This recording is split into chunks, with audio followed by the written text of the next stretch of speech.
The snow fell in July. Not a light dusting. Not a mountain frost that melts by noon.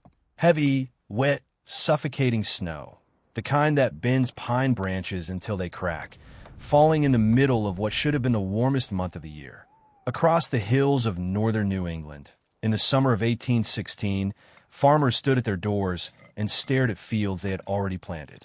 Gardens buried, corn blackened at the stalk, the sky a permanent, ashen gray that hadn't broken in weeks. Every cabin in the valley was burning through its reserves. Fireplaces roared day and night. Woodpiles that were supposed to last until March were already half gone by August. Inside those log walls, thick, heavy, carefully chinked with moss and clay. Families huddled close and still felt the cold seeping in through the floor, through the corners, through every gap the wind found. Some accounts from that period describe the sensation not as cold air coming in, but as warmth leaking out, slowly, relentlessly, like water through cracked stone. And then there was the other cabin. It sat at the edge of the tree line, partially tucked into the hillside, and it looked wrong. There were no proper walls to speak of. The roof line dropped almost to the ground on both sides, forming a steep triangle that a man could walk under only if he bent his head. From a distance, it resembled a tent made of timber or a strange wedge driven into the earth. Neighbors had been shaking their heads at it since the first log was raised. "That's not a house," one local account recalls a neighbor saying. "That's a lean-to with ambitions." But in that gray, relentless summer, the one that history would later call the year without a summer, something strange kept happening at that triangular cabin. The smoke rising from its peak was thin, steady, unhurried. Not the thick, desperate columns pouring from every other chimney in the valley. And when a visitor pressed a hand against the exterior logs near the base, the wood was noticeably warmer than the air outside. Not scorching, just holding. Nobody understood it at first. They had built their cabins the way their fathers had built them. Square walls, gabled roofs, central or side hearths. The standard template of frontier construction. It had worked before. It had always worked. Why would anyone abandon that geometry for something that looked like it belonged in a barnyard? The answer to that question is the reason this story exists. Because what that builder understood, without textbooks, without formal training, without anything beyond hard observation and a willingness to be laughed at, was something that modern construction engineers would spend decades trying to quantify. It had nothing to do with the quality of the wood, nothing to do with the size of the fire. The secret was in the shape itself, in what that triangle was doing to the air, to the wind, and to every BTU of heat produced inside. This is the story of one of the most counterintuitive shelter decisions in American frontier history, made during one of the most dangerous climate events the young nation had ever faced. And by the time the first true winter arrived that year, the people who had laughed loudest were the ones asking the most questions. If you want to understand why it worked, and why almost no one talks about it today, stay with us. And if you're watching this from somewhere cold right now, drop a comment below and tell us where you're from. Hit subscribe so you don't miss the full story. Let's get into it. To understand what happened in that valley in northern New England, you first have to understand what the world looked like in April of 1815 on the other side of the planet. On the island of Sumbawa, in what is now Indonesia, a volcano called Mount Tambora had been building pressure for years. Local accounts described years of minor tremors and low rumblings that most inhabitants had learned to ignore. Then, on the evening of April 10th, 1815, Tambora erupted in what geologists now consider the most powerful volcanic event in recorded human history. The explosion was heard over 1,200 miles away. The eruption column reached an estimated 28 miles into the stratosphere. And in the weeks that followed, something far more dangerous than lava or ash began its slow, invisible journey around the globe. Sulfur dioxide, hundreds of millions of tons of it, injected directly into the upper atmosphere.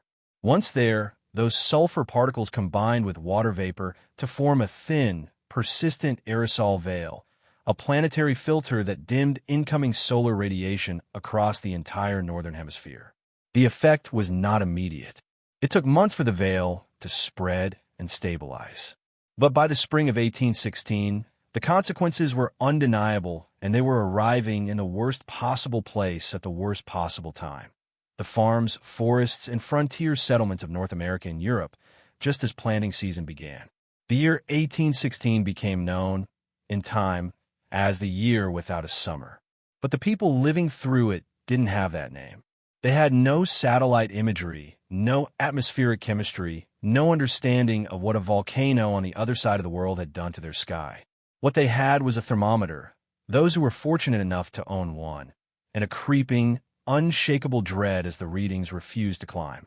In New England, average temperatures that spring ran between 3 degrees Fahrenheit and 5 degrees Fahrenheit below the long-term norm. That gap sounds small on paper. In practice, it was catastrophic. Frost was recorded in every month of 1,816 in parts of Vermont, New Hampshire, and Massachusetts. June brought snow to the highlands. July, the month when corn should be waist-high and the days long and warm, saw temperatures plunge below freezing on multiple occasions across the interior. Crops that had been planted with hope in May were dead by August. Historical records from the period paint a picture of communities scrambling to adapt. Farmers replanted again. Watched the second crop fail too. Livestock that depended on hay stores, hay that never fully grew, began to starve. Grain prices across the eastern seaboard doubled, then tripled. Oral accounts from communities in Vermont describe a silence settling over farms by September. No surplus, no confidence, no plan for what winter would bring. And winter, as it always did in northern New England, would bring everything. The winters of that region were already severe under normal conditions. Average January temperatures in the upper Connecticut River Valley hovered around 15 degrees Fahrenheit, with stretches of days below 0 degrees Fahrenheit not uncommon. Wind came down from Canada without apology. Snow accumulated in drifts that could reach the eaves of a standard cabin. A household that entered that winter short on food, short on firewood, and shaken by 8 months of agricultural failure was not facing hardship in the abstract. It was facing a genuine arithmetic of survival. How many cords of wood? How many pounds of stored food? How many days until the roads thawed? That was the precise context in which every building decision, every log chosen, every hearth positioned, every gap chinked, had to be understood, not as aesthetic preference or comfort, as arithmetic. The frontier families of 1816 did not have the luxury of building wrong, and yet almost all of them built the same way. The same geometry, the same assumptions, the same cabin their fathers had raised and their grandfathers before them. It had always been enough before. In an ordinary year it was. But 1816 was not an ordinary year. And for at least one builder on the edge of that tree line, the geometry everyone else trusted was precisely the problem he had decided to solve. Walk into any frontier settlement in New England or upstate New York in the early 19th century, and you would see the same basic structure repeated, with minor variations, across every cleared lot. The standard log cabin of that era was a testament to honest practicality. Square or rectangular in plan, walls built of notched horizontal logs stacked between 4 and 6 feet high, a gabled roof of split shingles or bark over a simple ridgepole, and a hearth, usually of fieldstone, set into one of the short end walls. It was a form that had evolved through generations of trial and error, imported in part from Scandinavian and German settlers who brought their own timber traditions to the American frontier. It worked. Under ordinary winter conditions, a well-built log cabin of this type, properly chinked and with a competent hearth, could maintain interior temperatures reasonably above freezing even on the coldest nights, provided the fire was kept going and the woodpile held out.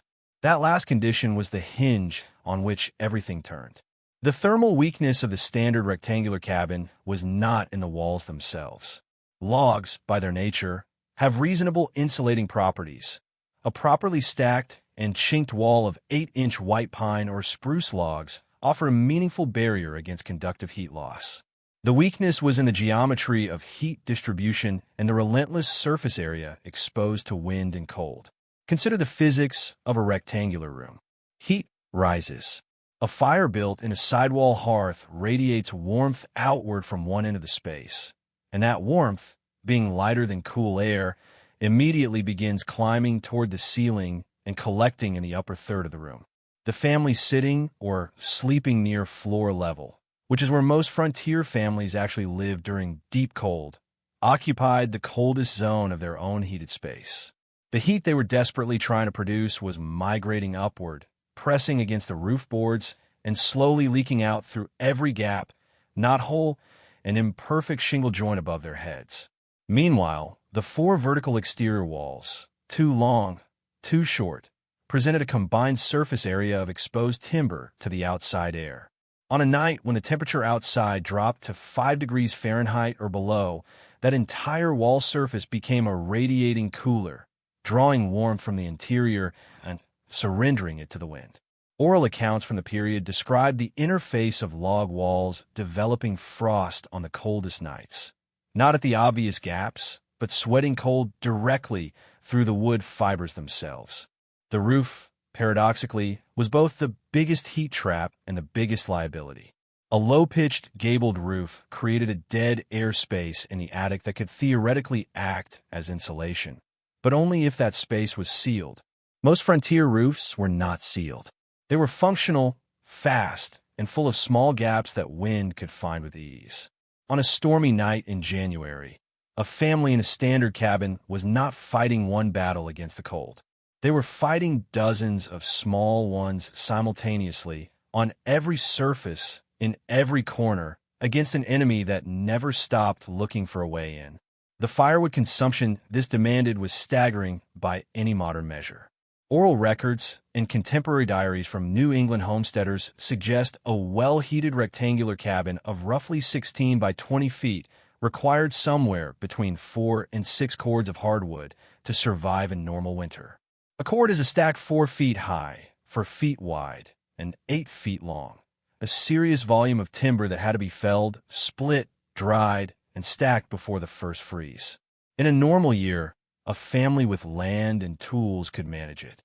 In 1816, with a failed harvest consuming the months that should have been spent on other preparations, many households entered winter with 2 cords, maybe 3.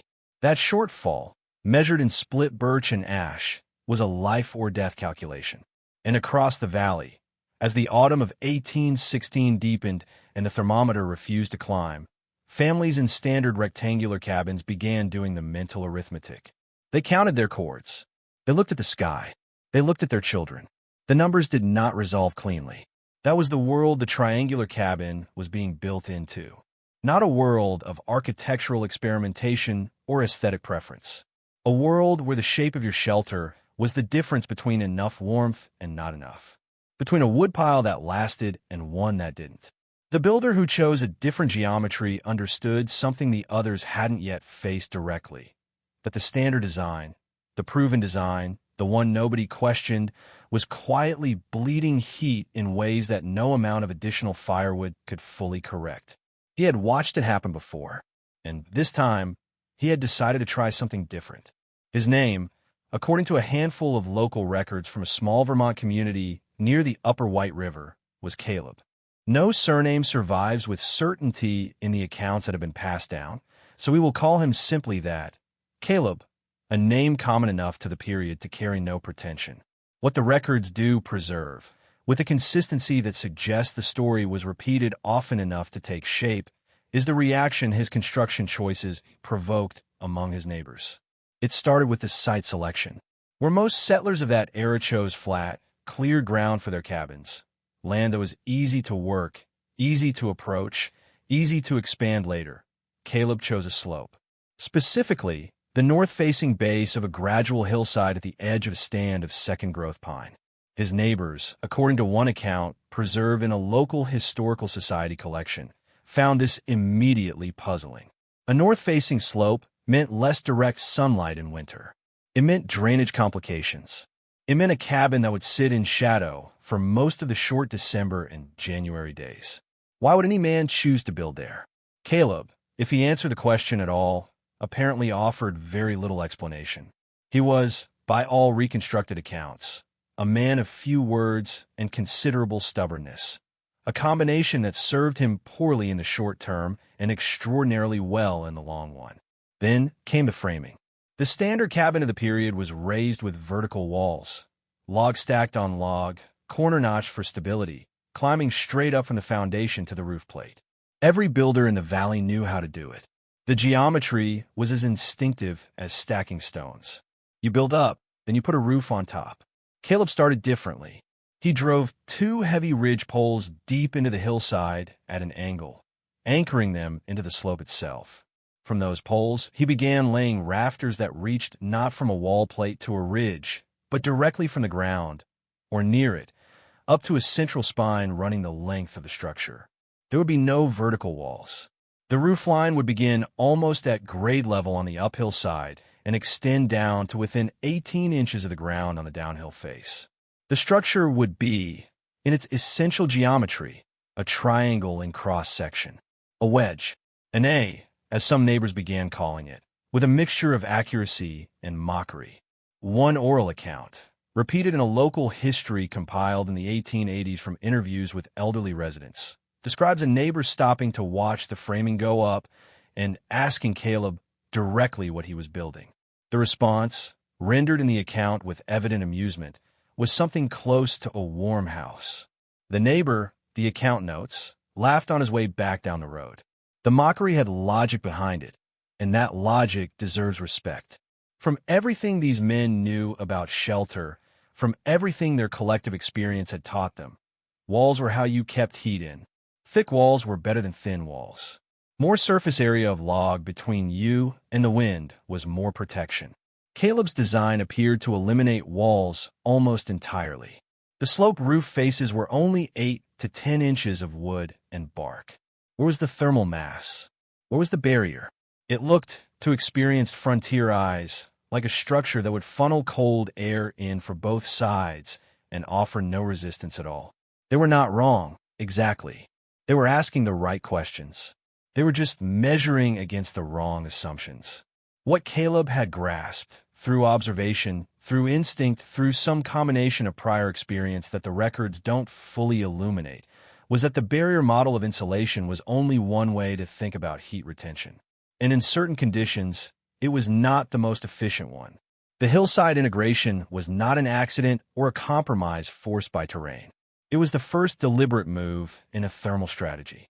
By driving the uphill face of the structure into the slope itself, Caleb was using the earth, with its relatively stable subsurface temperature of around 45 degrees Fahrenheit to 50 degrees Fahrenheit, even in deep winter, as a thermal buffer on his most exposed side.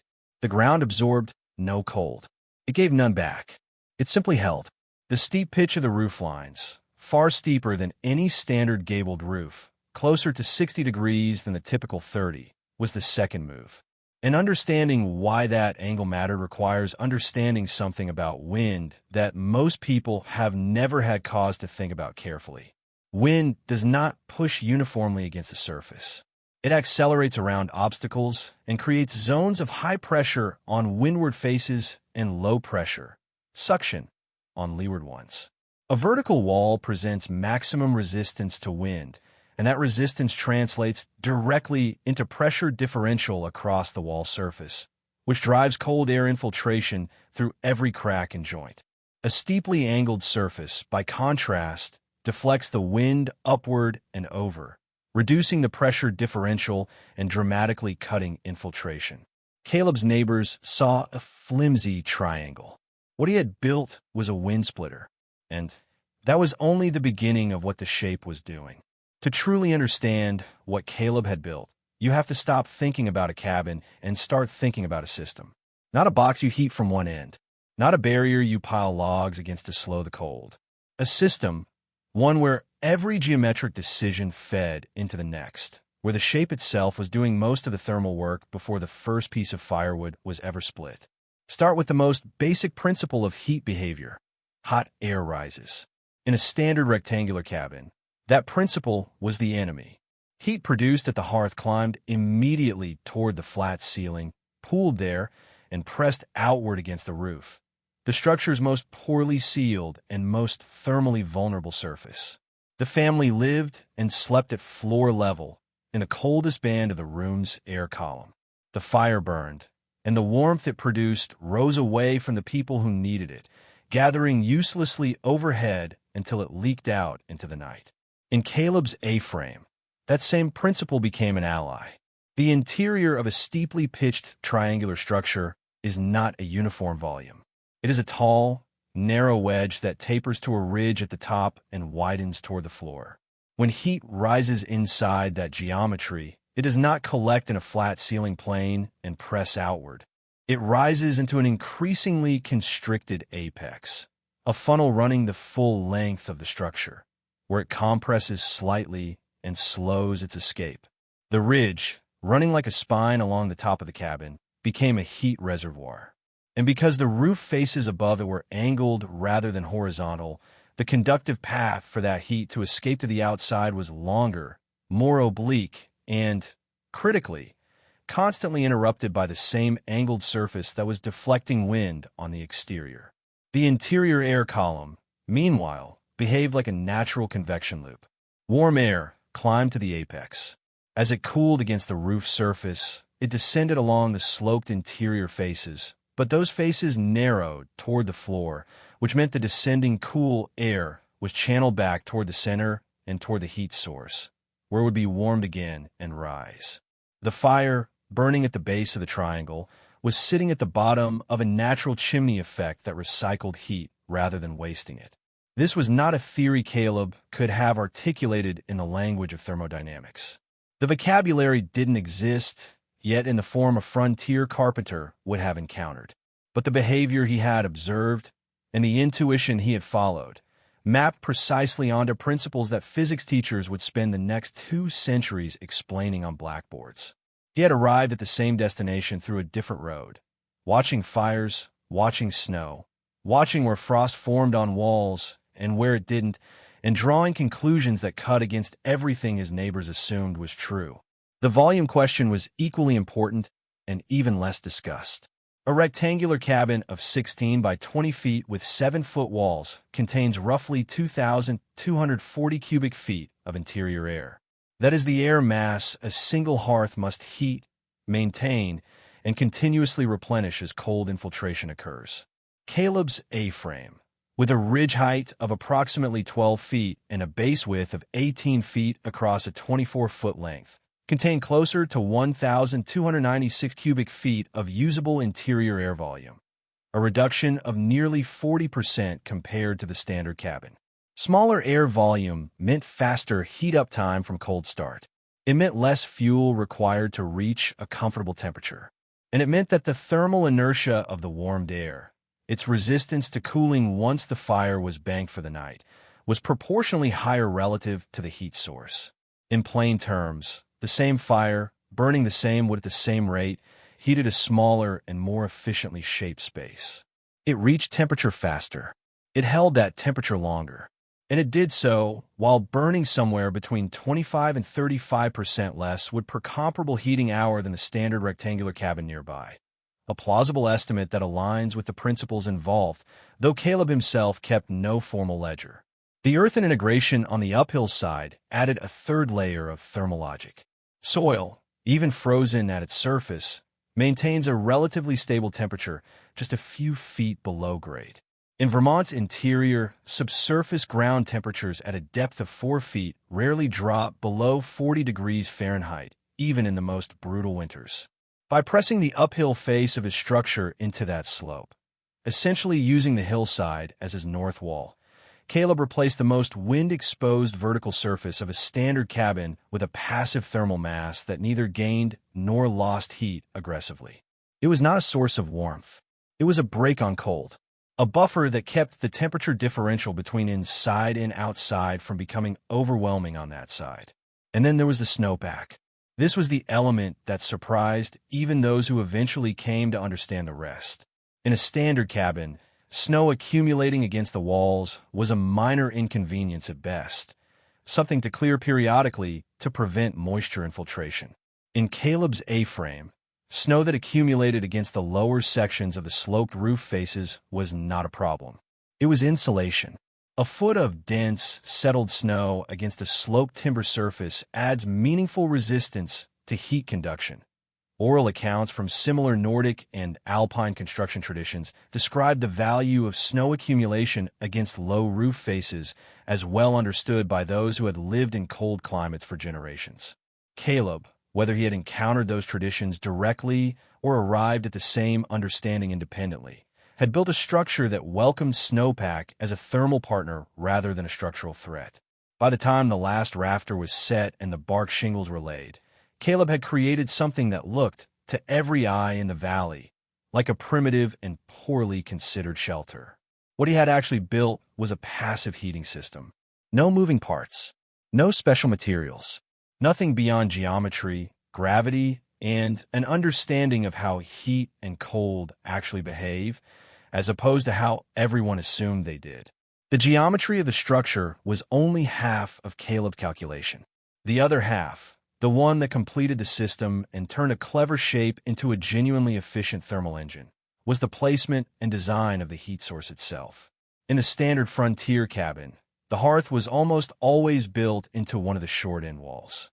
This was the conventional wisdom of the era, and it had its reasons. A wall hearth concentrated the chimney mass at the structure's end, kept the central floor space clear for living and sleeping, and allowed the fireplace opening to radiate heat into the longest dimension of the room. It was sensible, it was proven, and it had a critical flaw that almost no one in 1816 would have thought to examine. A wall hearth is a directional heat source. It radiates outward from one plane, the open face of the firebox, in a roughly conical pattern. The wall behind and beside it absorbs some heat, but those surfaces face outward into the cold exterior, and much of the energy conducted into them is simply surrendered to the outside air. The radiant heat that projects into the room travels in a straight line from the hearth opening and diminishes rapidly with distance. Following the inverse square law, the intensity of radiant heat at 8 feet from the source is only about a quarter of what it is at 4 feet. The far end of a 20-foot cabin, opposite the hearth wall, receives a small fraction of the fire's direct radiant output. It relies almost entirely on the slow, inefficient mixing of warm and cool air to receive any benefit from the fire at all. Caleb did not build a wall hearth. He built a central fire structure, a compact, elevated firebox of fieldstone and clay set near the geometric center of the cabin's floor plan, positioned slightly toward the uphill end where the ceiling was highest and the air column deepest. The chimney rose straight up from this central mass to exit through the ridge. There were no exterior wall penetrations for the flue. The entire chimney column, 10 to 11 feet of stacked stone and mortar, rose through the interior of the structure before reaching the outside air. This decision carried enormous thermal consequences that went almost unnoticed at first glance. A chimney is not just a smoke duct. It is a radiator. Every foot of stone flue that passes through the interior of a building is a foot of heated surface radiating warmth into the living space rather than exhausting it to the outside. A standard wall hearth with an exterior chimney, the most common configuration of the era, loses the majority of its flue heat immediately upon exiting the wall. That heat goes directly into the cold exterior air and is gone. A central chimney, rising entirely within the structure, retains that heat entirely within the living space. Contemporary estimates from comparable masonry designs suggest that a well-built central chimney of this type can add between 15 and 20% to the effective heating output of a given fire, simply by keeping the flue mass inside the thermal envelope rather than outside it. The elevated firebox had a second advantage that interacted directly with the A-frame's geometry. By raising the fire surface roughly 18 inches above the floor on a stone platform, Caleb positioned the primary radiant surface of the fire at the level where the interior air circulation loop was most active, above the cold floor draft, but below the midpoint of the rising warm air column. Radiant heat from all 4 sides of the elevated central firebox projected outward in every direction simultaneously, reaching all 4 sloped wall faces and the floor without the directional bias of a wall-mounted hearth. The A-frame's narrowing geometry meant that every point in the interior was within a relatively short radiant distance from the central fire. No corner was far. No end wall was starved. The stone mass of the firebox and chimney, estimated at somewhere between 800 and 1,200 pounds of local fieldstone, based on the dimensions suggested by the accounts, served as a thermal flywheel. Stone absorbs heat slowly and releases it slowly. During an active fire, the firebox mass was drinking in BTUs from the combustion, storing them in the molecular structure of the rock. When the fire was banked for the night, reduced to coals to conserve wood, that stored heat continued radiating into the interior for between 6 and 10 hours, depending on the stone type and ambient conditions. The family did not sleep beside a dying fire. They slept beside a warm stone mass that had been charging all evening and would continue giving heat until well past midnight. Combined with the volume and geometry advantages of the A-frame shape, this central masonry system created a feedback loop of thermal efficiency that no single element could have achieved alone. The triangle kept the heat concentrated. The reduced volume ensured it built quickly.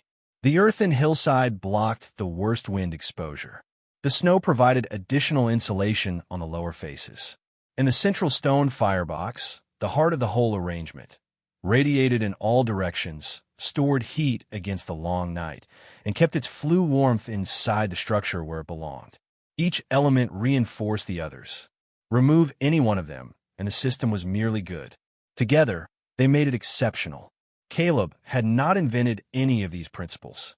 Elements of central masonry heating appeared in various Nordic and Central European traditions he may or may not have encountered. The thermal advantage of earthen integration was understood by native communities across the continent, who had been building semi-subterranean structures for centuries before any European settler arrived. The value of compact interior volumes was instinctive to anyone who had ever huddled in a small tent and felt its advantage over a large room. What Caleb had done, and what made his solution remarkable, was combine these elements deliberately in response to a specific problem, in a context where every other builder around him was solving the same problem with the same inherited tools. He had looked at a crisis and seen a design question, and the winter of 1816 was about to grade his answer. October arrived in the upper White River Valley the way it always did, with color first, then cold, then the slow, gray settling of a sky that would not brighten again for months. But the autumn of 1816 carried something extra beneath the ordinary weight of the season. It carried memory.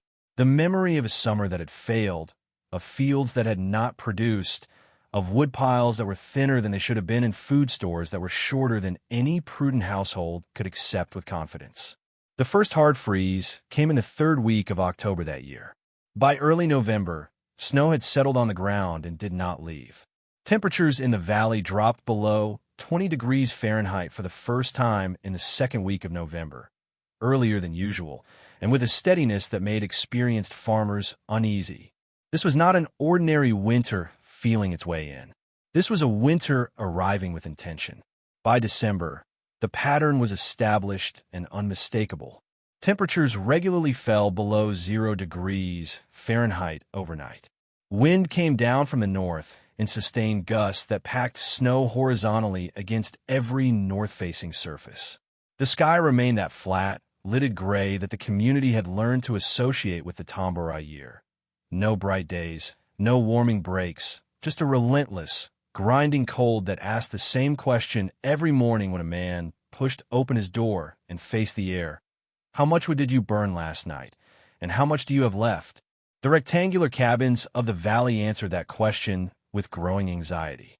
Oral accounts preserved from the period and compiled in regional historical record from the latter half of the 19th century described the winter of 1816 to 1817 as one of the most demanding in living memory for the communities of the upper Connecticut River watershed. Families that had entered the season with 2 cords of hardwood found themselves rationing by January. Furniture, chairs, benches, spare lumber, began disappearing into fireplaces. One account describes a family burning a portion of their barn floor planking in February to keep their children from waking to temperatures below 30 degrees Fahrenheit inside the cabin. The fire burned, the heat rose, the wind found the gaps, and the wood ran short. Inside the A-frame at the edge of the tree line, a different arithmetic was playing out. Caleb had entered the winter with approximately 3 cords of mixed hardwood, ash, maple, and some birch, split and stacked under the shelter of the lower roof overhang on the downhill side. Not a lavish supply, not a safety margin any experienced settler would have called comfortable. By the standards of what his neighbors were carrying, it was roughly comparable, perhaps slightly less because the failed summer had cost him labor time too. By late January, he had burned through less than half of it. Local accounts describe a neighbor, the same man who had laughed at the framing, stopping at Caleb's structure during a January cold snap when nighttime temperatures had held below minus 10 degrees Fahrenheit for 3 consecutive nights. The neighbor's own cabin, he reportedly admitted, had reached an interior temperature of 34 degrees Fahrenheit before dawn on the coldest night, despite keeping the fire going continuously. He had burned through his entire reserve of seasoned hardwood and was beginning to cut greenwood, which burns poorly, produces more smoke than heat, and accelerates the consumption problem rather than solving it. What he found at Caleb's cabin, according to the account, stopped him in the yard. The smoke from the ridge was thin and pale, not the thick, resinous columns of a fire burning desperately against the cold, but the light exhaust of a fire burning efficiently and steadily. The lower roof faces had accumulated roughly 14 inches of packed snow, a smooth, unbroken white shell that hugged the timber from the eaves to about halfway up the slope. Against the uphill face, the snow had drifted high enough to cover the lower quarter of the structure entirely. From a distance, the cabin looked like a natural feature of the hillside, a buried, hibernating thing, rather than a human shelter fighting against the weather. Inside, according to the account, it was 54 degrees Fahrenheit, minus 10 degrees Fahrenheit outside, 54 degrees inside, with the fire banked to a moderate burn. Not a desperate roar, but the measured, economical fire of a man who was not yet worried about his wood supply. The stone chimney mass, warm through the previous evening's fire, was still radiating. The snowpack on the roof faces was blocking conductive loss from the exterior. The compressed air volume at the apex was holding the morning's warmth with a persistence that the neighbor could feel the moment he stepped through the low entrance. The gap between inside and outside that morning was 64 degrees Fahrenheit. In a standard rectangular cabin of comparable size with an equivalent fire, oral accounts and period comparisons suggest the typical interior temperature under those conditions ran between 38 degrees Fahrenheit and 45 degrees Fahrenheit, a gap of roughly 45 to 55 degrees above outside air. The A-frame was outperforming its neighbors by somewhere between 9 degrees Fahrenheit and 16 degrees Fahrenheit of interior temperature, under equivalent conditions, burning less wood. The neighbor stood inside for a while. He did not laugh. He did not say much of anything, according to the account. He looked at the stone chimney mass, at the low-sloped ceiling radiating a warmth that seemed to come from everywhere at once, at the floor that was noticeably warmer than any floor he had stood on in January, and he asked one quiet question. How did you know it would work? Caleb's answer, if the account is to be believed, was characteristically brief. He said he had watched where snow melted first in winter, always on steep faces, never on flat ones, and had built accordingly. It was not a complete explanation, but it was an honest one. Spring came late in 1817, as it had come late in 1816. The Tambora veil was thinning, but it had not lifted entirely, and the season arrived with a hesitation that made every warm day feel provisional. By April, the snow had retreated enough for travel to resume on the valley roads, and with it came the slow, unannounced procession of neighbors making their way to the edge of the tree line to look at Caleb's cabin in a different season. They had laughed in summer. They had suffered in winter. Now, they came with questions. What they found at the A-frame in spring was a structure that had not merely survived the season. It had come through it in better condition than most of the rectangular cabins in the valley. The log faces showed no frost heave cracking along the base, because there were no vertical walls to develop the horizontal stress that freeze-thaw cycles produce in standard construction. The roof faces, where snow had lain in an unbroken pack all winter, showed no ice dam damage, because the steep pitch had allowed meltwater to run cleanly rather than pooling and infiltrating at the eaves. The earthen integration on the uphill face had not settled or slipped. It had, if anything, compacted more firmly against the structure, improving the thermal contact between the hillside and the cabin wall.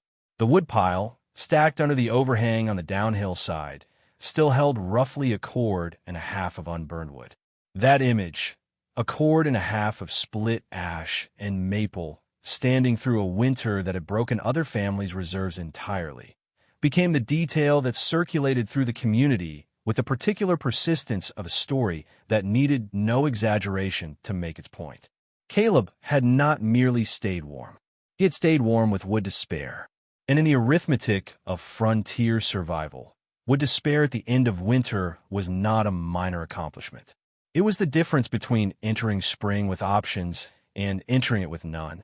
The questions the neighbors brought were practical and immediate. How steep must the pitch be? What angle does the hillside need? How high should the firebox be raised? Where exactly does the chimney exit the ridge? Caleb answered what he could, which was most of it, and the answers spread through the community in the oral fashion of all practical knowledge that predates formal documentation, imperfectly, selectively, shaped by each retelling into something slightly different from what it had been. Not every subsequent structure was a true A-frame. Some builders grafted elements of the design onto conventional cabins, steepening their roof pitches, adding earthen berms against north-facing walls, moving hearths toward the center. These hybrid approaches captured some of the benefit and lost some of it too, in the way that partial adoption of a system rarely delivers the full result. But the direction of change was unmistakable.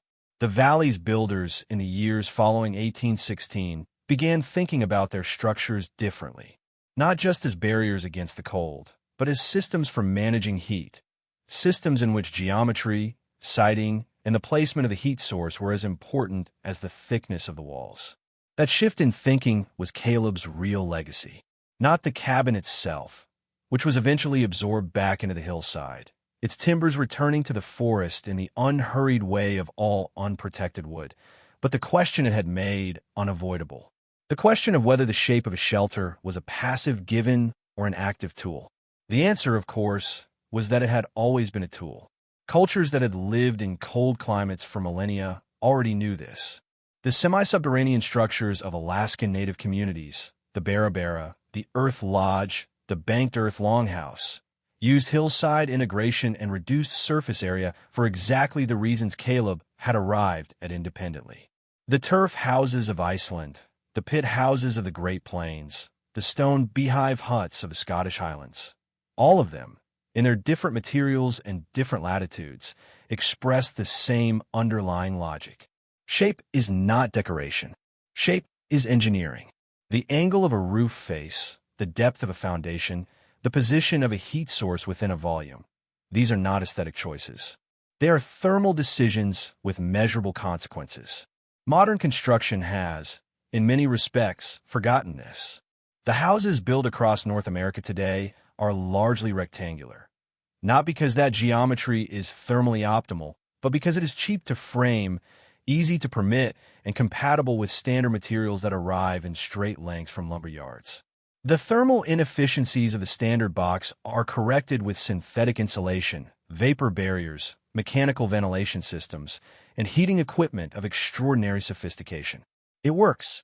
It works well enough, under normal conditions, that the underlying geometry is never questioned. But when the conditions stop being normal, when the grid goes down, when fuel prices spike, when a winter arrives that is harder and longer than the forecast promised, the box's quiet inefficiencies become visible again. The heat that pools at the ceiling and presses against the roof. The cold that seeps through the floor. The fire that burns hard and loses ground steadily to the wind. The woodpile that runs short in February. Caleb did not solve all of those problems. He was one man, working in one valley, in one of the most unusual years in American meteorological history. He had no way of knowing that his solution would eventually resurface, stripped of its thermal logic and retrofitted for aesthetics. As the A-frame ski chalets that proliferated across American mountain resorts in the 1950s and 1960s. Those structures borrowed the shape and forgot the reason for it. The steep pitch was considered charming. The hillside integration was rarely replicated. The central chimney mass was replaced with a sheet metal wood stove vented through a sidewall. The shape survived. The system did not. What Caleb had understood, and what the winter of 1816 had proven with the unambiguous clarity of a natural experiment, was that a shelter is not a collection of materials. It is a collection of decisions. Decisions about angle and orientation and volume and mass and the path heat travels when it is produced inside a closed space. Those decisions can be made thoughtlessly, out of habit, following the template of every cabin that came before. Or they can be made deliberately in response to the specific conditions a builder actually faces. The difference between the two approaches, in a valley full of cold and frightened families burning through their last wood in February of 1817, was a cord and a half of unburned ash and maple stacked under a sloped overhang at the edge of the tree line. It did not look like much. It never had, but it was everything. This series is educational and historical in nature. Content is based on plausible historical reconstruction and vernacular engineering principles. It does not substitute for professional engineering or building code guidance.